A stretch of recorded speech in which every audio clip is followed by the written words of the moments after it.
order of the Standing Committee on Transport, Infrastructure and Communities. Apologies for the lateness.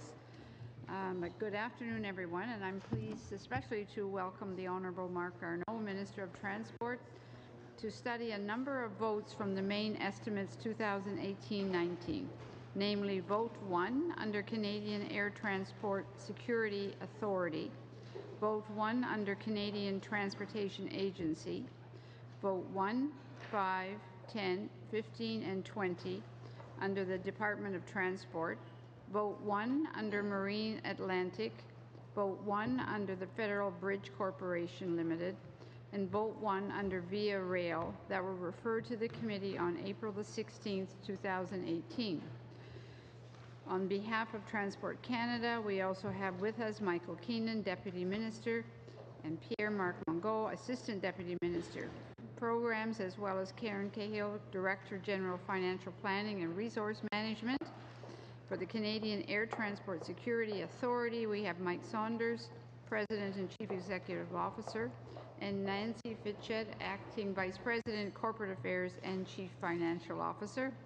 For the Canadian Transportation Agency, we have Scott Strainer, Chair and Chief Executive Officer, and Carol Gerard, Executive Director, Internal Services and Chief Financial Officer. For Marine Atlantic, we have Don Barnes, President and Chief Executive Officer, and Sean Lehman, Vice President of Finance. For the Federal Bridge Corporation Limited, we have Ms. Natalie Kinloch, Chief Financial and Operating Officer. Finally, for Via Rail Canada, we have Jacques Fateau, Director of Government and Community Relations, and Patricia Jasmine, Chief Financial Officers. Welcome to everyone. I shall start the discussion by calling Vote 1 under Canadian Air Transport Security Authority. Mr. Garneau, over to you. Thank you very much, Madam Chair, and in the interest of time, I won't read my introductory remarks to allow as much time for questions as possible. All right, and so we will, Ms. Block. Thank you very much, Madam Chair, and thank you, Minister, for joining us today, as well as all of the departmental staff, to answer any questions that we may have. I do believe, Minister, that your government has another live political grenade that's about to go off. And I believe that only someone from your government can put the pin back in and prevent this story from blowing up. I'm referring to the situation with iChurchill Inc. and the planned purchase of the Hudson Bay Railway. And I'm going to list a number of the facts as I understand them. In March 2018, iChurchill signed a letter of intent with Omnitrax. After the letter of intent was signed, Omnitrax notified the government's lead negotiator that they had come to terms with a prospective buyer of the assets. After the notification was given, Omnitrax was informed by the government's lead negotiator that the federal government was pursuing a deal with another firm. And I do want to make it clear, because perhaps I wasn't last week when I asked you some of these questions in the House. I am not asking you to publicly discuss the negotiations. I just want to know, of the three facts that I've listed, are there any untruths or partial untruths contained in what I said? I will answer the question by saying that we have a very capable chief negotiator, Mr. Wayne Wooters, who's a previous clerk of the Privy Council, who is entrusted with the task from Western Diversification, which of course comes under ISED, to examine potential buyers. And it is up to Mr. Wooters and his team to look at all serious and viable contenders who would be interested in taking over, fixing and operating the line for the long term. And we are very grateful to Mr. Wooters for doing the job that he is doing. He has met with a number of interested parties, and I fully trust his ability to choose which team or which company, which group is most capable of ensuring for the people of Manitoba, the northern Manitoba in particular, in Churchill, the best new operator and and owner of the lines to take us forward. So I would suggest that if you have any questions that are specific to the companies, that you address those to WD and ISED. Well, thank you very much, Minister. The company, iChurchill, says that they had reached an agreement which fulfilled the 3 obligations outlined by your government, yet their deal has been rejected. You said that all options were being considered last week when I asked you the question, so I'm just wondering if you could clear up for me why iChurchill's tentative deal has been dismissed. Well, I can't comment on the veracity of the allegations or comments that are made by iChurchill. I can only tell you that we have a chief negotiator who is looking at all those who have expressed an interest in becoming the operators, and I will leave it to our chief operator and the Ministry of Innovation, Science and Economic Development to answer any specific questions related to the different candidates, including iChurchill. Okay, well, you know, there is an old saying that goes, follow the money, and the treatment of... So we're trying to keep to 4-minute segments. You've got 15 seconds left. Okay, thank you. Okay. Mr. Fraser? Thank you very much, and it's good to have you here once again. Just when I thought we were done with C-49, I'm going to breathe some life back into it. Long-haul interswitching was a major piece of this marquee piece of legislation for your department. One of the issues that I discussed during the debate in the House and at committee at length with some of my colleagues in different parties was the need to ensure that long-haul interswitching allows for more effective and efficient transport between different regions and different industries.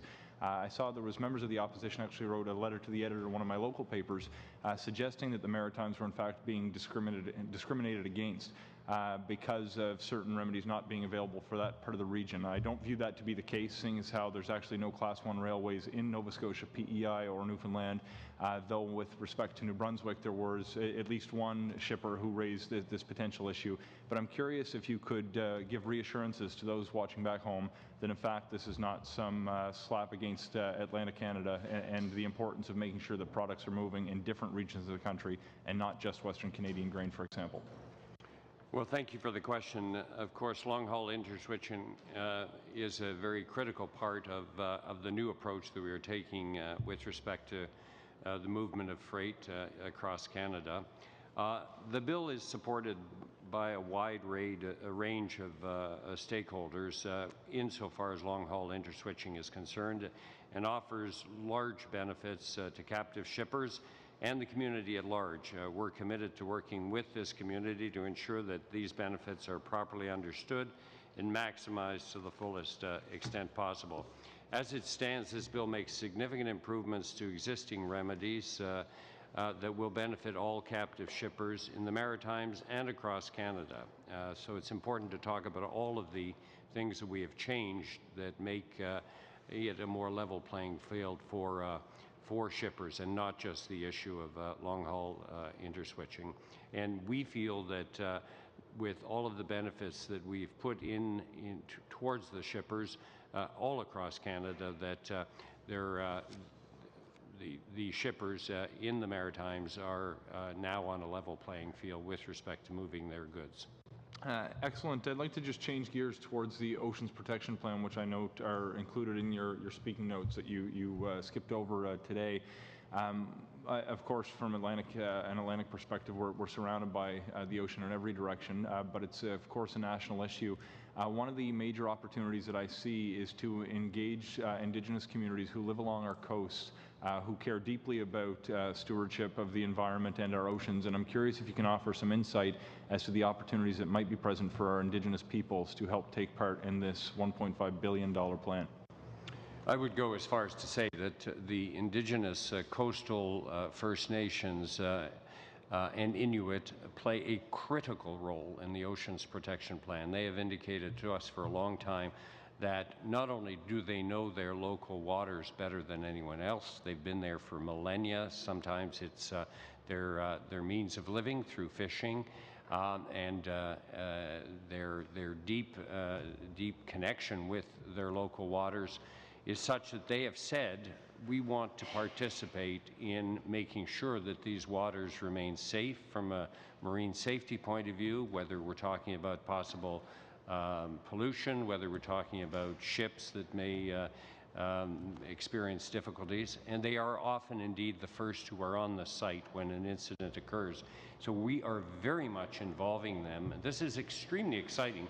This is a very strong demonstration of our efforts at reconciliation, and I can assure you that we are providing them with the resources, the training, the situational awareness so that they can actively participate as part of the Oceans Protection Plan in ensuring the safety of local waters. Mr. Nantel. Merci, Madame la Présidente. Monsieur Garneau. Thank you, Madam Chair, and thank you, Mr. Garneau. Thanks for being there. As you know, a year ago, electrical vehicles were being tested in Montreal, and you announced that you would come for an electrification project for transportation. I can't presume that it's never going to happen. However, meetings have been held, and you're going to propose something more concrete soon. As to electrical vehicles and electrical transport, yes, we did meet on this last year. Our commitment is to come forward with a strategy for zero emissions, which are ZEV, if you wish, zero emission vehicle. We are addressing that particular challenge. As you know, 27% or 24% of the emissions are due to transportation, and 80% of that from trucks and cars. So there's an important role and a lot of work to be done to attain our reduction of emissions. Between now and the end of the year, we shall have a strategy. Are you committing to that formally, presenting a strategy before the end of the year? That is the objective. As you know, we have a lot of irons in the fire. Many projects are underway, but we're working in parallel on this initiative. And as soon as we have something to say, we shall in fact share it with you quite willingly. So I'll repeat my invitation. If you need an additional partner on that committee, I'll join. It's important. It has to go forward. It's important for the entire planet. I have also a question on high-frequency train. In January 2018, the Prime Minister was in favor of the project, but then you said we need answers. We need to know ahead of time if it's worth it to make this investment. We went from yes to maybe yes, and now to, well, we don't know. I think that we've been very consistent since the onset. Perhaps Mr. Aubin took a few comments out of context. Context is all, in order to clarify on the issue of high-frequency train.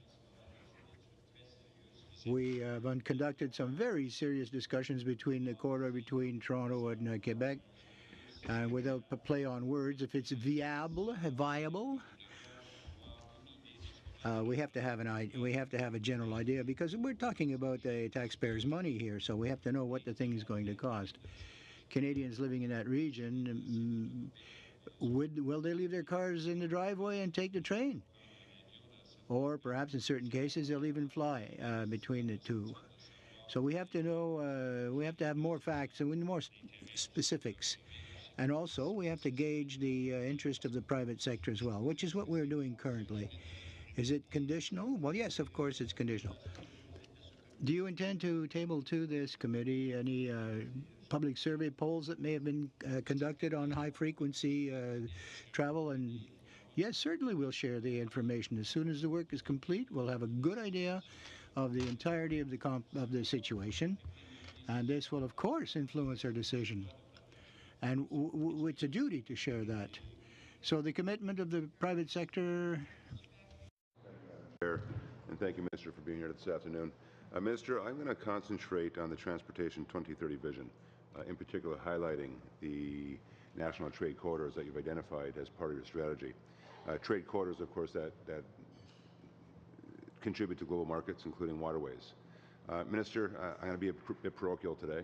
Niagara, as you know, is my home area, and Niagara is an international border crossing, including a robust multimodal transportation network.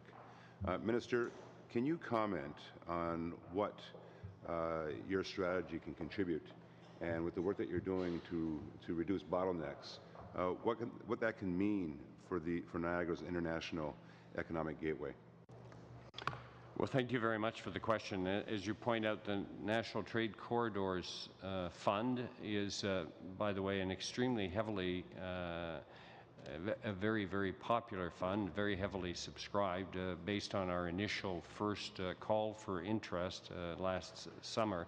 So there's no question that many regions across the country are interested in this fund, which, as you say, addresses projects where there are issues of bottlenecks or congestion in our transportation corridors. Now, there's no question that the region that you're referring to, which also includes the St. Lawrence Seaway, is a very important transportation artery in our country, and so as such is definitely a worthy and viable candidate.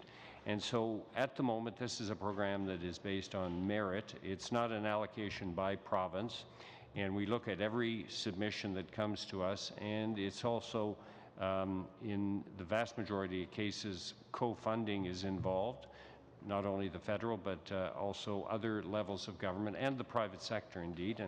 And in the calls, in the announcements we've made so far, we've seen that we've been able to leverage money beyond the federal. But I would say to you that the region that you represent is an important transportation corridor for this country in getting our goods from the Great Lakes or to the Great Lakes and the cities around them out to the St. Lawrence and to foreign destinations. Great, thank you, Minister. And with that as well, do you find it advantageous that, especially with our NAFTA negotiations being underway, do you find it advantageous that we also work with our neighbors to the south, the American, the U.S. Neighbors, with respect to integrating a lot of our transportation networks as well as integrating our infrastructure investments, so that way we have a seamless transportation system that not only is national, but as well international? Yes, absolutely. I mean, there are tens of thousands of trucks across the border between our two countries every single day. There are hundreds of flights that cross the border. There are many ships, and this speaks to a lot of traffic on the Great Lakes that from Canada to some of the 8 states that border the Great Lakes. And it is in our interest to harmonize to the maximum extent possible, so that, in essence, when any mode of transportation crosses the border into the United States or in the other direction, they're not faced with a whole set of different rules with respect to safety or other issues. So harmonization has been a priority between our two countries, and I'm glad to say that it works pretty darn well. We're not totally identical, but we try to make it as seamless as possible. And Mr. thank you. Battery, Thank you, on Mr. to Mr. Minister. Iacono. Madame la Présidente, et je remercie nos témoins pour leur présence. I thank the witnesses for appearing today. Last month, the Superior Court of Quebec heard a class action suit denouncing the noise pollution. Many citizens are involved with complaints with noise pollution from aircraft. A petition to the Minister of Transport, I believe, was sent to the Minister. The Minister was also requested by the municipality to pay a particular attention to certain corridors which would cross or do cross or might cross in future the Laval area. Can the Minister of Transport enlighten us on this question or this issue, and what measures may be taken to reduce noise pollution? Certainly. Transport Canada is quite aware of the concerns of citizens concerning the noise as an output of air transport. We're very sensitive to the issue. Trudeau International Airport, as you know, is the 3rd busiest in Canada, and it's almost in center town. So for the Montreal area, Transport Canada is actively involved with a panel of experts whom we are consulting with the project at the Airport Authority. The mayors of many of the municipalities in the area of Montreal and other authorities such as NAV Canada, which is responsible for the airspace in that area, and air transportation corporations themselves are involved. And we're putting forward a number of options to reduce or attenuate and mitigate noise in the area or noise coming from aviation authorities. Laval isn't very far from all of this, of course. It's also been noted that restrictions as to time of departure or arrival, like overnight, for example, in other words, a cease noise kind of approach, within 400 air miles from Montreal during certain parts of the day. And during that time, of course, there can be exemptions made for medical emergencies, delays caused of weather or other situations beyond our control. When there is a infraction of this cease noise regulation, there has to be an excuse that is more than an excuse, a reason. Many of my citizens are also worried about the presence of noise or air pollution and the lack of respect for the actual tracks that aircraft are supposed to take. They're flying at lower altitude. Are you aware that they are flying at lower altitude? I would say no, we're not aware of it. The control of aircraft travel is under the responsibility of NAV Canada. NAV Canada has the authority to introduce any measures to noise or to modify air corridors or to close or to relocate installations or facilities that might be in non-compliance with the use of airspace in Canada. We're taking, if any incident should occur, the authorities are made aware of it, and be assured that no situation that increases unacceptable risks or noise to the safety of the public it will be tolerated. Mr. Chong. Thank you, Madam Chair. Thank you, Minister, for appearing on Vote 1. I want us to talk about the Champlain Bridge today, since you're asking for money for the Cartier and Champlain Bridges and the Federal Bridge Corporation. The Auditor General yesterday came out with a report that's quite critical of the project, and I want to focus on one particular area that concerns decisions that your government has taken. Your government has said that it believes in sustainable development. In other words, things should be both economically sustainable and environmentally sustainable. It said that the environment and the economy go hand in hand, yet your government in November of 2015 made a decision that actually does quite the opposite. The decision to eliminate the tolls on the Champlain Bridge was a purely political decision that's actually economically unsustainable and environmentally unsustainable. The Auditor General has said that the decision to remove the toll on the Champlain Bridge had far-reaching implications and has said that the elimination of tolls is expected to result in revenue losses of at least $3 billion over the first 30 years of the bridge's use. That's a huge hole in the fiscal framework, particularly when your government is running significant deficits. So clearly that's not economically sustainable.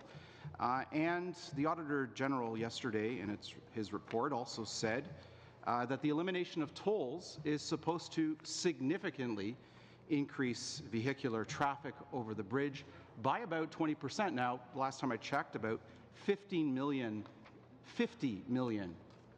trucks and cars, 50, cross that bridge each and every year.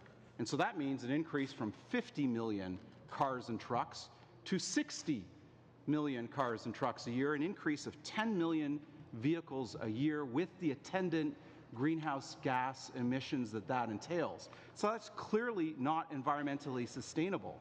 And in fact, yesterday in the House we were debating amendments to the Federal Sustainable Development Act, and one of the principles that the government would like to incorporate in its lofty rhetoric around sustainable development is the principle of internalization.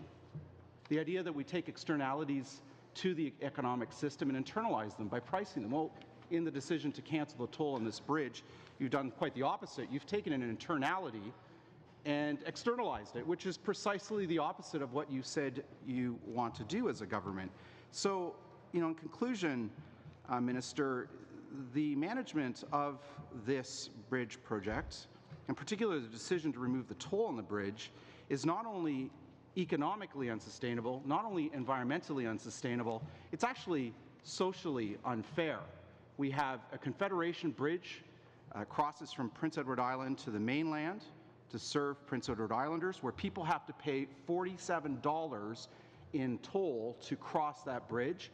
We have a new federal bridge that's going to cross the St. Clair River at Windsor, Detroit, which the government has announced a toll will be placed on. And yet, there will be no toll for this bridge in Montreal. So I don't know how, in good faith, we can give your portfolio more money when we see such mismanagement of this project and such inconsistency in the principles that the government says it upholds. Thank you, Mr. Chong. Minister Garneau, you have 20 seconds, actually 15 seconds. Well, I'll tell you what I remember from reading the Auditor General's report, and that is the clear condemnation of the previous government for waiting many years too many before deciding to build a replacement bridge. As a result of that, we are paying hundreds of millions of dollars to keep a very old bridge going, and at the same time, it's forced us to compress the schedule for the new bridge. But I can tell you that we are managing the construction since 2015 of that bridge very efficiently under the leadership of Minister Sohi from Infrastructure Canada. Thank you, Minister Garneau.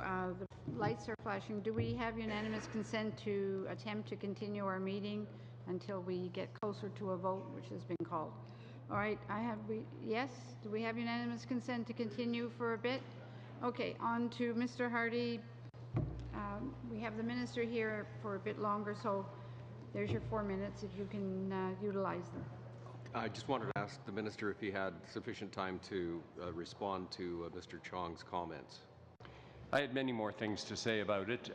As I say, the accusation, which is very valid, that the previous government should have acted years earlier to begin this new project, would have saved the taxpayer hundreds of millions of dollars. I know I crossed the Champlain Bridge, the busiest bridge in Canada, and this is what a bridge is for. It's to allow people who live on the South Shore and Montreal to cross to the other side. We could have saved hundreds of millions of dollars in not having to maintain an old bridge because the previous government delayed in initiating the replacement of it. And with respect to the tolling, that was a decision based on the large number of people who make their lives, who chose to live there. This was a replacement bridge, not a brand new bridge, and we're very proud of the fact that we decided not to make that a toll bridge. All right, I wanted to afford my colleague Hunter Tutu a chance to ask a question as well. Okay, thank you, Mr. Hardy, Madam Chair, and Minister Garneau. It's good to see you here. Just a quick question. I know first I want to thank you for 5 badly needed new terminals that are going to be replaced throughout Nunavut. That was announced a few weeks ago. It's greatly appreciated. The question I have, there was some other projects that the government of Nunavut had submitted under the National Trade and Transportation Corridors Fund, being the airport relocation in Pungnuktuk and Kimroot, as well as Winter Road from Kibudluk down to Manitoba. And I'm just wondering, I know those were turned down, and I'm just wondering if we can get why those were turned down, and if there's any advice we can give to the government of Nunavut at looking at reapplying or looking at a different source pool of funds to apply to for those. Thank you, Madam Chair. Well, thank you for your question. And as you pointed out very clearly earlier in the week in the House of Commons, transportation is literally a lifeline to the North. And that is why we recognized within the National Trade Corridors Fund an amount of $400 million that is reserved exclusively for transportation projects under the National Trade Corridors Fund in the territories. And we went out with the first announcements. We are in the middle of that at the moment, based on the call for interest that we initiated last July. this is an 11-year program. It's a $2 billion program, and there will be other calls for interest in the years to come. There were so many good projects that came forward that we can't fund them all. Certainly not on the first call. And yes, if a project that was submitted was not picked up in the first call, there will be other calls in the years to come because we do intend to continue addressing this issue of transportation. And in the case of the North, recognizing the particular nature of the high dependency on, in some cases, marine and air transportation. Thank you very much. Minister, I understood you were here until 4:30, so thank you very much. If your officials can remain. Thank you. We have two things. I can get your indulgence. I could read the votes out now, or would you like to have a chance to ask a few more questions? We've got 25 minutes on the clock, which means we should leave in 20 minutes. Do we want to take 10 minutes to try to get a few more questions answered, and we do it one question each party? Sure. That be all right? Okay, Mr. John. I actually just have a brief comment. The minister said that the previous government caused costs to increase for the project because of delays. I think that's partly true. The reality is the Auditor General said the costs increased by some $306 million because of delays in starting and approving this project. Those delays started in 1999.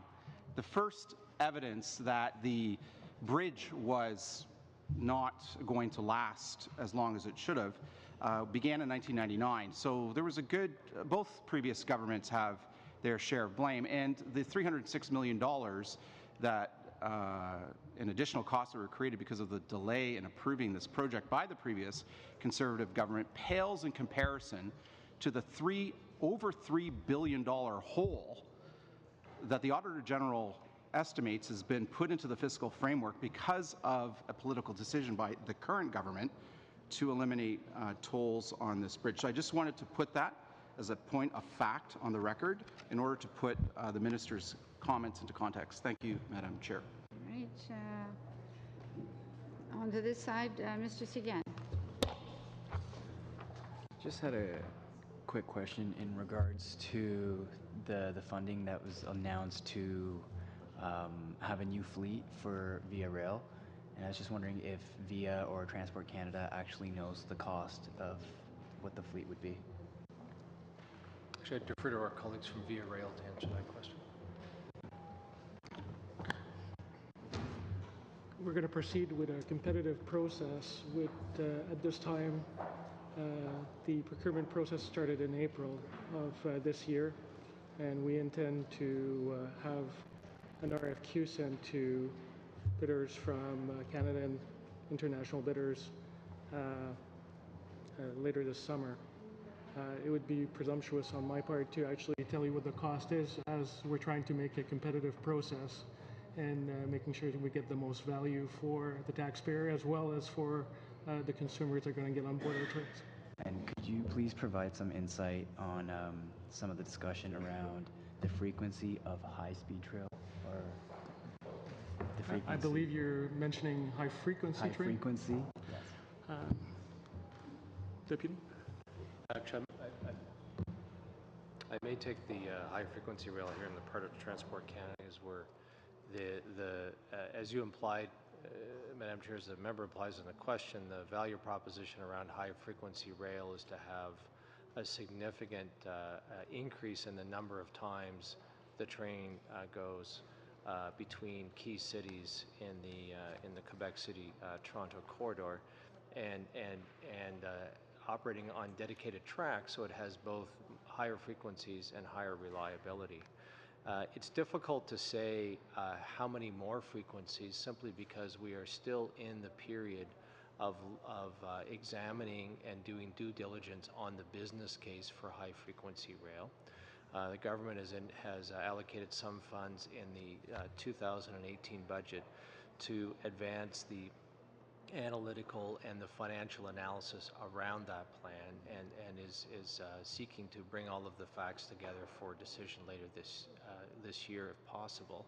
And that decision, once it's made, would actually, among other things, would define exactly how many more frequencies would be involved in any plan or any decision of the government to proceed. And I know I'm out of time, so a yes or no would suffice. Is there a significant difference between the current fleet and the one that's going to be phased in? It strikes me as a remarkable difference, but I'll turn to I'd say emphatically yes, in environmental performance, in accessibility, and reliability. And the plan is to replace the entire train sets, both the locomotives and the passenger cars. It's the single biggest investment in via rolling stock in, I think, living memory. Mr. Nantel? Thank you, Madam Chair. My question is for Mr. Keenan. What are the chances that we could find local suppliers for the renewal of this rolling stock?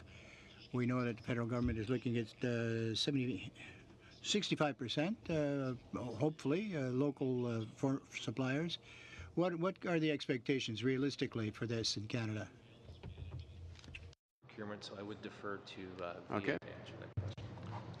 En premier lieu, je pense qu'il est important de souligner. Well, first, I should point out, I didn't do it with the first answer I gave, but we're very, very pleased to have the capacity to get a new rolling stock and a new fleet. Better service, more comfortable, more efficient for our passengers.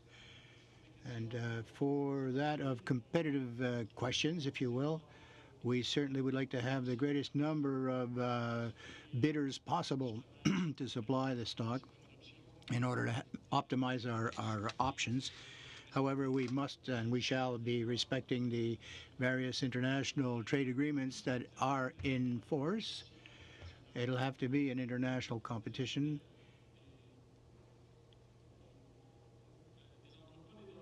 Oh, and we've had a marketer. We've started analyzing what is available and see where they stand vis-a-vis Canadian companies and suppliers. I understand what you mean.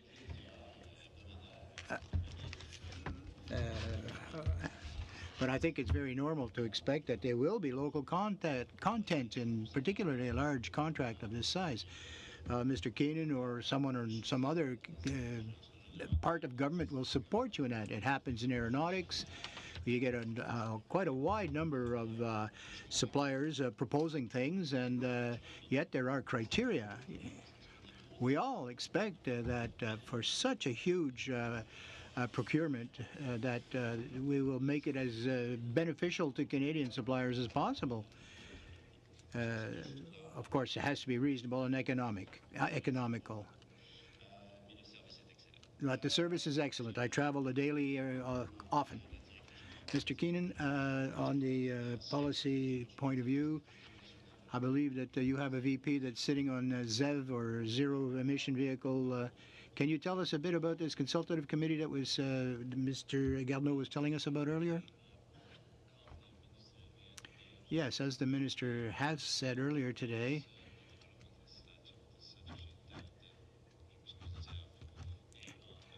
we are working on a policy and a strategy for zero-emission vehicles, ZEV. We have a number of experts on this consultative panel. Because we have a number of partners and we're moving forward, and as we've committed to publicly, we are certainly trying to bring it together, the national ZEV strategy, in a timely manner. It's difficult to say exactly when it will arrive. I would say that there is a very high level of cooperation and very deep technical work that is being carried out in partnership with provincial governments through the existing mechanisms of the federal provincial ministers of transportation. And so we continue to work and trying to bring it to fruition as soon as possible. Thank you very much, Mr. Keenan. On to Ms. Block. Thank you, Madam Chair. I'll try to be very quick because I know my time is brief. On Monday, May 28th, the Canadian Transportation Agency CEO, Mr. Striner, announced that a comprehensive consultation process would start on the new Passenger Bill of Rights. This, after the Emerson report, after consultations on those consultations, on the consultation that would have taken place before Bill C-49 was introduced, after the committee, this committee reviewed Bill C-49, after the Senate reviewed Bill C-49 and gave it the same scrutiny, and after the attempts by both members on this side of the table and in the Senate to amend Bill C-49 to put some sort of frame to the Bill of Rights, we're now conducting consultations once again on a Passenger Bill of Rights. I just want to know if anybody could tell me how much this consultation is going to cost the taxpayers. I would add one small comment and turn it to my colleague from the Canadian Transportation Agency, is that very shortly after Bill C-49 received royal assent, Minister Garneau and the CEO of the Canadian Transportation Agency launched consultations on the details for the regulations that are now possible because of the legislative framework put in the bill. Thank you, Mr. Keenan. I do have a question, and that was, how much will these consultations cost Canadian taxpayers? Oh, excuse me. I'll turn over to my colleague from the Canadian Transportation. Thank you. Thank you, Madam Chair. Thank the member for her question. In order to ensure that we give accurate information to the committee, we'll get back to the committee with specific figures on the cost of the consultations. Thank you. The consultation process is a 3-month process that involves both online and public meetings, so we'll give you a comprehensive figure. Thank you very much. Madam Chair, I'd like to just continue on where I left off with the Minister earlier with staff here. As you well know, we're in NAFTA negotiations right now, and with that said, and having been down there myself just this past week, a few weeks ago, there's no question that our partners on the U.S. side are recognizing the advantages that we have with integrated trade corridors, and with that, recognizing the need to have more intense and comprehensive dialogue, especially when it comes to making investments. While we make investments in our corridors, and they're making investments in our corridors, how important it is, especially with respect to integrating our logistics and distribution systems. So I have 2 questions. Furthering on a binational effort versus just a national effort, one is that dialogue happening at your level? Is the dialogue happening that when investments, whether it be road, air, rail, or water, is the discussion being had binationally? Even beyond that, with those in other countries. And then the second question is, how do we further that? How do we ensure that those discussions are further? I know where I'm from in Niagara, we're within a 1-day's drive of over 44% of North America's annual income. 1 day's drive to Montreal, Ottawa, Chicago, Cincinnati, Cleveland, Pittsburgh, Washington, Baltimore, Philadelphia, New York, and Boston. So a lot of our highways, our waterways, our rail, and our air are interconnected. So again, going back to my questions, is that dialogue happening? First question. And second question, how do we ensure that it's even enhanced more so well into the future so those trade corridors are more robust? Well, thank you. Madam Chair, it's a great question. It strikes to the heart of and multiple priorities at Transport Canada and other departments. The short answer is yes, the dialogue's happening. It's happening, certainly happening at the ministerial, the prime ministerial, and I would say elected representative level. And it's happening at the officials level. I spend a fair bit of time talking to my colleagues at the Department of Transportation, the Department of Homeland Security, the U.S. Coast Guard, et cetera. And at multiple levels, departmental officials at Transport Canada are spending a lot of time, not just in dialogues with their U.S. counterparts, but in joint planning meetings on a whole range of things, from aviation security to motor vehicle safety standards. One recent example would be in the last budget, the government has recently enacted the pre-clearance bill. I can't remember the exact title, and has, as a matter of coordination, has funded pre-clearance facilities in Billy Bishop and Quebec Charles Lesage Airport. To do that requires enormous coordination with Customs and Border Patrol and about 18 U.S. federal agencies. I think in terms of what can we do is continuing the Canadian playbook in this manner, which which is extensive ministerial and elected representative engagement that's raised, quite frankly, the awareness in the United States of these trade corridors and the value of that coordination.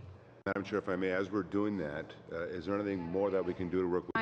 Your time is up. Thank you, Madam because Chair. we're getting tight, and my responsibility is to do what I'm supposed to do here and get the committee where it's supposed to be. So I've got to go on to the votes here. Pursuant to Standing Order 81-4, the committee will now dispose of the main estimates for the fiscal year ending March 31st, 2019, minus the interim estimates the House agreed to on March 22nd, 2018. Vote 1 under Canadian Air Transport Security Authority. Vote 1 under Canadian Transportation Agencies. Vote 1, 5, 10, 15, and 20 under Department of Transport. Vote 1 under Marine Atlantic, Inc. Vote 1 under the Federal Bridge Corporation Limited, and vote 1 under Via Rail Canada, Inc. Do I have unanimous consent to deal with all votes in one motion? Yes? Yes? Thank you. Shall all these votes of the main estimates 2017 to 19 carry? On division. Shall I report these votes to the House? Yes. Thank you. That's it for this. Okay. Now we have... No, that's something else. That's something else. We're okay with all of this? Okay. We have 10 minutes, and we could probably get a short question from Mr. Nantel if he wants to do a quick question since we've got the Thank you. You caught me off guard here. To say the reality, we also have something about the rights for passengers on the air transportation level. Selon la firme américaine Air Help, 109 000. According to an American poll, we see that we have about 109,000 passengers, and every year $65 million are not reclaimed by passengers. Do you have any intention of acting on that, on the Canadian, the air passengers charter rights, bill of rights? Je m'excuse, mais pouvez-vous clarifier la question? Ça veut dire quelles sommes exactement? C'est-à-dire que... You repeat the question, please. Well, this file, Air Passengers Bill of Rights, is it evolving at all? Is it moving ahead?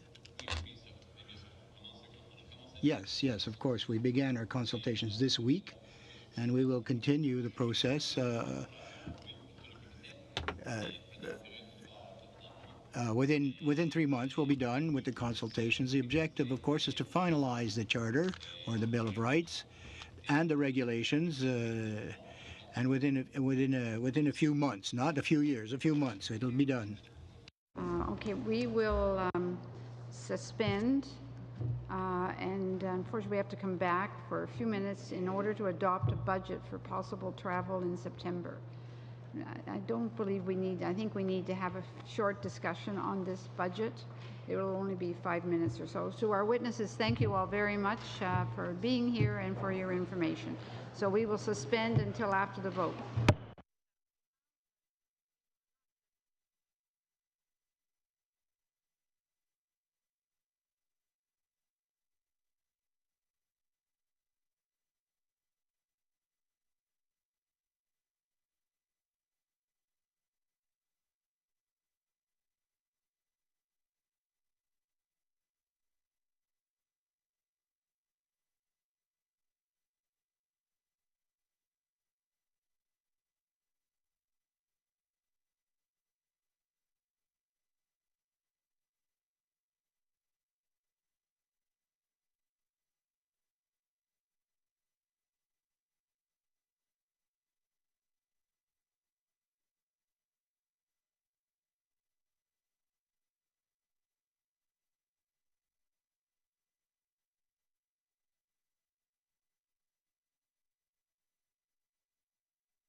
Thank you.